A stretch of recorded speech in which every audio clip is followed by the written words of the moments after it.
কৃষ্ণকালী মায়ের জয় জয়, কৃষ্ণকালী মায়ের জয় জয়, কৃষ্ণকালী মায়ের জয়। মা গো, সবাইকে ভালো রাখো মা, সবাইকে সুস্থ রাখো, সবার মনের বাসনা তুমি পূর্ণ করো মা। দেশে বিদেশে প্রবাসে যে ভক্তরা তোমাকে যেইখান থেকে স্মরণ করে সবার ডাকে তুমি সাড়া দাও মা।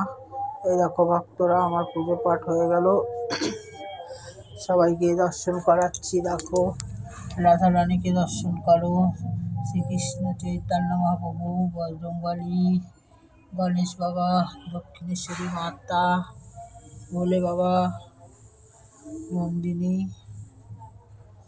সবাইকেই দর্শন করালাম। দেখো পুজো পাঠ আমার শেষ হয়ে গেল। তোমরা যে যেখানে আছো ভালো থাকো, সুস্থ থাকো, তোমাদের মনের কামনা মাকে জানাও, মা তোমাদেরও ভালো রাখবে, সুস্থ রাখবে। আমি তো বলি, প্রতিদিন প্রার্থনা করি মায়ের কাছে তোমাদের হয়ে, তোমাদের নিজেদেরটা তোমরা নিজেরাও জানো। জয় কৃষ্ণকালী মায়ের।